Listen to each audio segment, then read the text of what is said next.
पहले T20 में भारत ने वेस्टइंडीज को 68 रनों से हराया। रोहित की तूफानी पारी। 5 मैच की सीरीज में भारत अब 1-0 से आगे हो गया है। एक्टर रसिक दवे का 65 साल की आयु में निधन, 15 दिन से हॉस्पिटल में भर्ती थे। बॉलीवुड एक्टर रणवीर सिंह को न्यूड फोटोशूट करवाए कुछ दिन बीत चुके हैं, लेकिन फोटोज पर विरोध और प्रतिक्रियाओं का दौर अब भी जारी है। हाल ही में आलिया भट्ट और विद्या बालन ने रणवीर सिंह की फोटो पर रिएक्शन दिया था। वहीं अब एक और अभिनेत्री जाह्नवी कपूर ने रणवीर सिंह के न्यूड फोटोशूट पर अपनी राय रखी है। एक्ट्रेस का कहना है कि ये एक्टर की स्वतंत्रता है, इसके लिए उन्हें दंडित नहीं किया जाना चाहिए।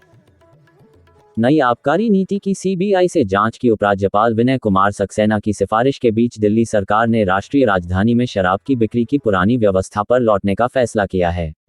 इसे लेकर अधिकारियों ने शुक्रवार को यह जानकारी दी। अधिकारियों ने कहा कि आबकारी विभाग अब भी आबकारी नीति 2022-23 पर काम कर रहा है, जिसमें शराब घर तक पहुंचाने और कई अन्य सिफारिशें हैं।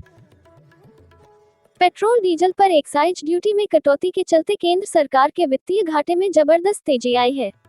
वित्त वर्ष 2022-23 की पहली तिमाही अप्रैल से जून के दौरान केंद्र सरकार का वित्तीय घाटा 3.52 लाख करोड़ रुपए रहा है, जो पूरे वित्त वर्ष के लक्ष्य का 21.2% है। कंट्रोलर जनरल ऑफ अकाउंट्स ने ये आंकड़े जारी किए हैं।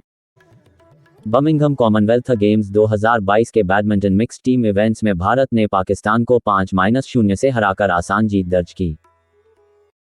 केंद्रीय गृह मंत्री अमित शाह शनिवार को चंडीगढ़ में नशीली दवाओं की तस्करी और राष्ट्रीय सुरक्षा पर राष्ट्रीय सम्मेलन को संबोधित करेंगे। कार्यक्रम के दौरान गृह मंत्री के सामने नारकोटिक्स कंट्रोल ब्यूरो की टीमें दिल्ली, चेन्नई, गुवाहाटी और कोलकाता में बरामद 30,000 किलो से अधिक ड्रग्स नष्ट करेगी। मुंबई के अंधेरी वेस्ट इलाके में एक फिल्म स्टूडियो के सेट पर आग लग गई।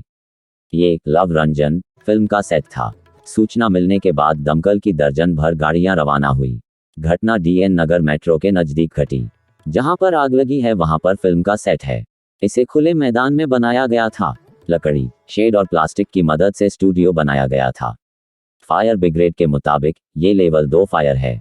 शाम 4:28 पर आग लगने की सूचना मिली थी। इस घटना में 33 साल के एक शख्स की मौत हो गई है। कर्नाटक के सीएम बसवराज बोम्मई ने एक दिन पहले ही उत्तर प्रदेश के योगी मॉडल की तारीफ की थी। वहीं अब उनके मंत्री ने इस मामले में एक और बयान जारी किया है।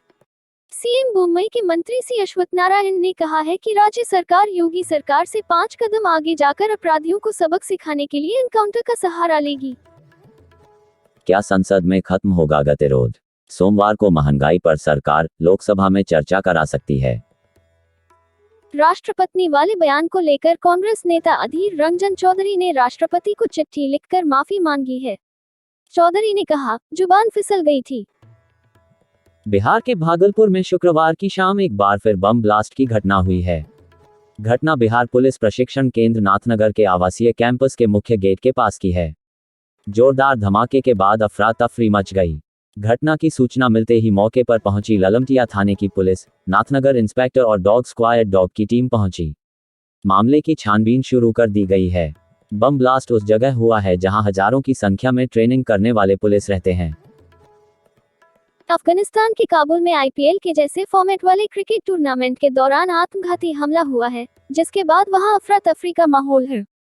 ऋषिकेश शिवपुरी रूट पर बस पलटने का एक खौफनाक वीडियो सामने आया है। घटना मुनिकी रेती थाना क्षेत्र की है, जहां गुरुवार शाम 5 बजे ऋषिकेश के नीलकंठ महादेव की ओर जा रही एक बस अनियंत्रित होकर पलट गई। हादसे में एक महिला यात्री की मौत हो गई, जबकि 15 से अधिक यात्री घायल हो गए। मृतक महिला यात्री का नाम इंदु देवी बताया जा रहा है, जो बलिया के मजुआ की रहने वाली हैं। बस को भद्राकाली होते हुए मुनिकी रेती पार्किंग में आना था। भद्राकाली से आगे अचानक बस का ब्रेक फेल हो गया। एसएसआई रमेश कुमार सैनी ने बताया कि इस हादसे में बस में सवार सभी यात्रियों को चोटें आई हैं।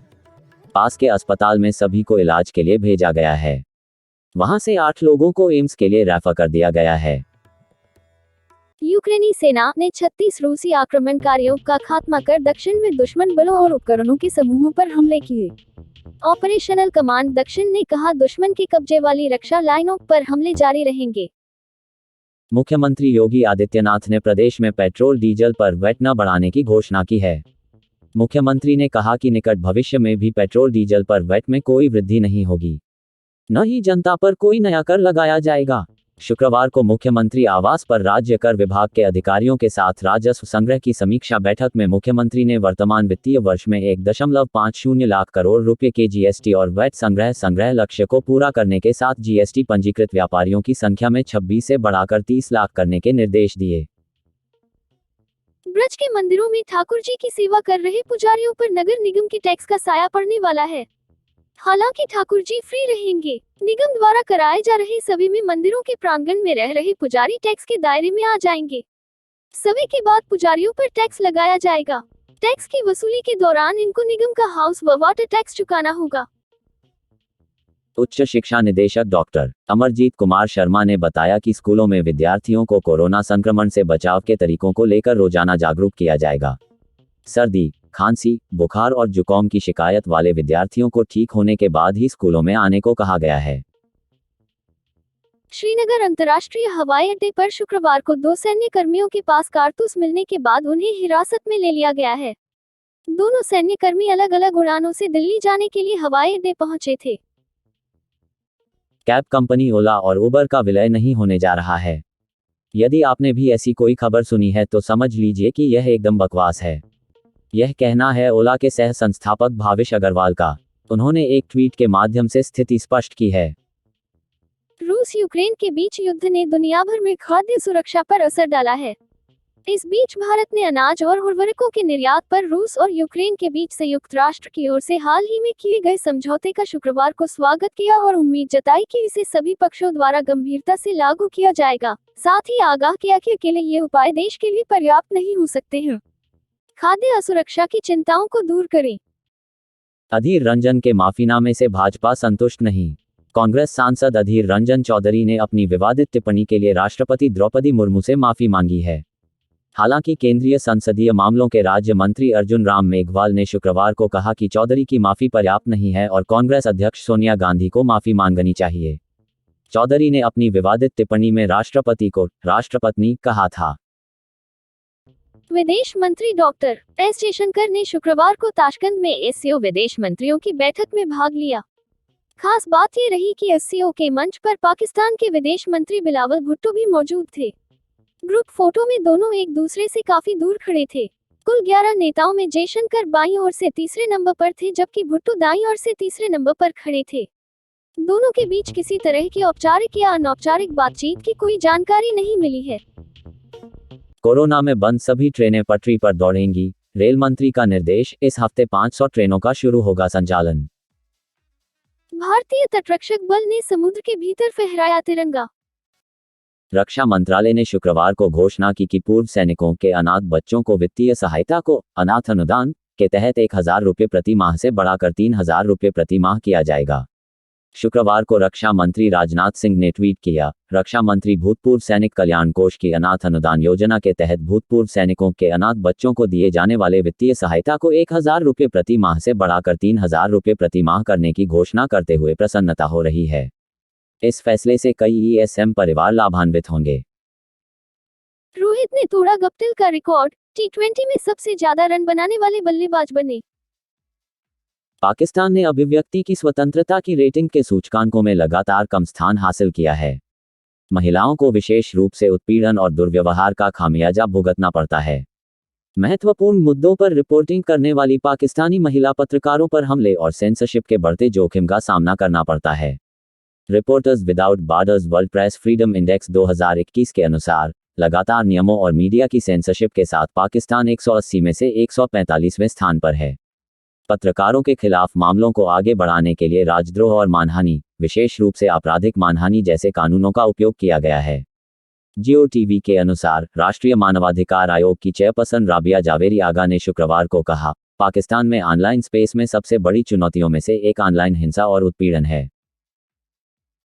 जॉनी डेप ने हाल ही में कई पेंटिंग बनाई थी। एलिस में बॉब डायलन, एलिजाबेथ टेलर, अल पचिनो और किथ रिचर्ड भी नजर आ रहे हैं। उनकी यह पेंटिंग 29 करोड़ रुपए में यूके की गैलरी में बिकी है। ऐसा गुरुवार को हुआ है। गुरुवार को जॉनी डेप की बनाई गई पेंटिंग 3 मिलियन पाउंड या 29 करोड़ रुपए में बिकी है। कैसा यूके की गैलरी चेन के माध्यम से हुआ है।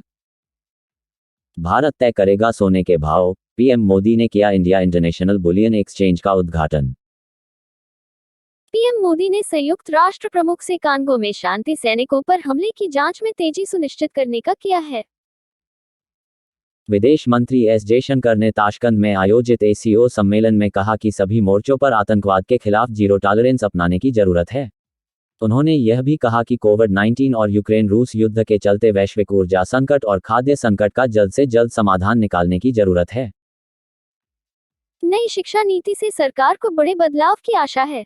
केंद्रीय गृह एवं सहकारिता मंत्री अमित शाह ने का कहना है कि रटे ज्ञान से अच्छे अंक तो मिल सकते हैं, अच्छी नौकरी मिल सकती है, वो सफल व्यक्ति भी बन सकता है, लेकिन वो बड़ा व्यक्ति नहीं बन सकता है। नई राष्ट्रीय शिक्षा नीति लोगों को बड़ा बनाएगी। केंद्रीय मंत्री शाह शुक्रवार को नई राष्ट्रीय शिक्षा नीति 2020 को लागू हुए 2 साल पूरे होने के मौके पर शिक्षा मंत्रालय की ओर से आयोजित कार्यक्रम को संबोधित कर रहे थे। संसद परिसर में महात्मा गांधी की प्रतिमा के पास चिकन खाने को लेकर नया विवाद खड़ा हो गया है। संसदीय कार्य मंत्री प्रहलाद जोशी ने कांग्रेस पर हमला बोलते हुए कहा कि देश की महान विभूतियों का अपमान कांग्रेस की पुरानी आदत है। अमेरिका की सीनेट ने ऐतिहासिक 280 बिलियन अमेरिकी डॉलर चिप्स और विज्ञान अधिनियम को मंजूरी दे दी है। इसका मकसद अर्धचालक, विनिर्माण और अन्य प्रौद्योगिकियों में चीन पर निर्भरता को कम करते हुए विज्ञान और प्रौद्योगिकी नवाचार को बढ़ाना है। गुरुवार को सीनेट ने बिल 243 से 187 तक पारित कर दिया, जिसमें 24 रिपब्लिकन ने 219 हाउस डेमोक्रेट के साथ मतदान किया। उत्तर प्रदेश में सरकारी नौकरी के इच्छुक उम्मीदवारों या उत्तर प्रदेश समूह ग भर्ती की तैयारी में जुटे उम्मीदवारों के लिए Uttar Pradesh power corporation limited (UPPCL) ने समूह ग के अंतर्गत कंप्यूटर सहायक पदों पर भर्ती के लिए विज्ञापन जारी किया है।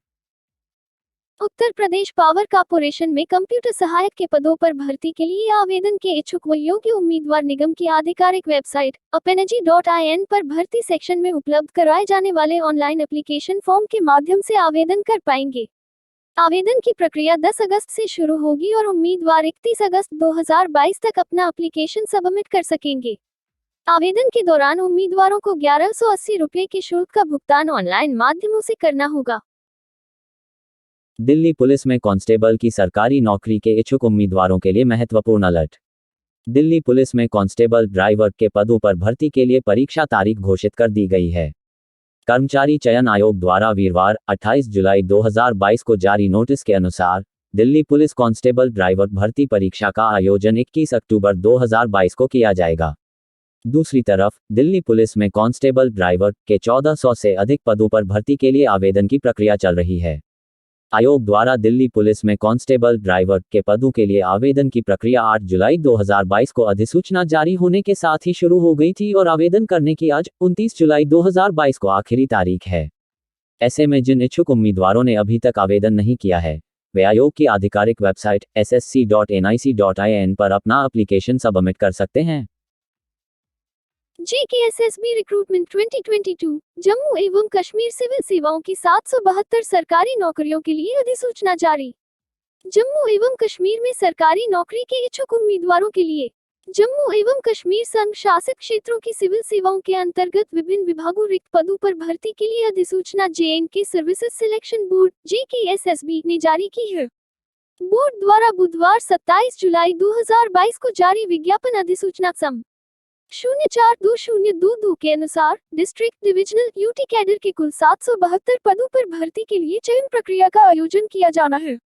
सबसे अधिक 523 रिक्तियां forest, ecology and environment department में निकाली गई है।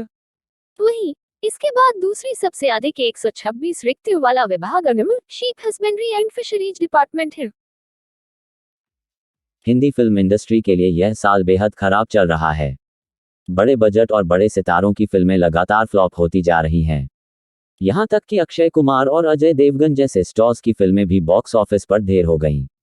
उधर KGF 2 और RRR जैसी फिल्मों ने बेहतरीन प्रदर्शन किया है और इनके हिंदी वर्जनों ने भी बॉक्स ऑफिस पर कमाई के रिकॉर्ड बनाए। सोशल मीडिया की आम लोगों की जिंदगी का एक बहुत ही महत्वपूर्ण हिस्सा है। फिर चाहे वह इंस्टाग्राम हो, फेसबुक हो या फिर कोई डेटिंग ऐप। डेटिंग ऐप पर भी लोग एक दूसरे से मिलते हैं और उनके बीच दोस्ती हो जाती है और कभी-कभी इसी डेटिंग ऐप के जरिए लोगों को उनका हमसफर भी मिल जाता है। अब प्रियंका चोपड़ा के बाद सड़क एक्ट्रेस एक डेटिंग ऐप पर लोगों को रिश्तों की टिप्स देती हुई नजर आएंगी। 50 साल हो चुकी पूजा भट्ट एक डेटिंग ऐप के शो के जरिए लोगों को उसके फायदों और नुकसान के बारे में बताते हुए नजर आई। इतना ही नहीं, पूजा भट्ट ने अपनी शादी और लोगों की मानसिकता पर भी बात की। सुपरस्टार अक्षय कुमार के दिन लगता है अच्छे नहीं चल रहे। एक तरफ तो बच्चन पांडे और सम्राट पृथ्वीराज समेत लगातार उनकी फिल्में फ्लॉप हो रही हैं, दूसरी तरफ जो रिलीज को तैयार हैं उन पर अभी से विवाद शुरू हो गया है। हुआ ये कि अक्षय कुमार की फिल्म राम सेतु रिलीज से पहले ही कोर्ट पहुंच गई है।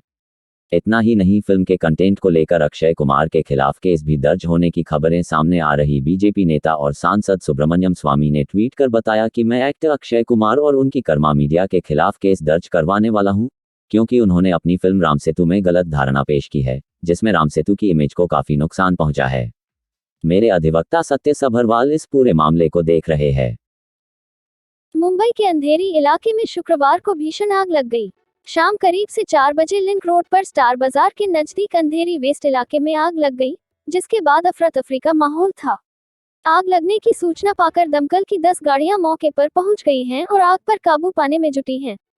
बताया जा रहा है कि आग करीब 1000 वर्ग फुट की एक दुकान में लगी है। ये जानकारी मुंबई फायर ब्रिगेड की तरफ से दी गई है।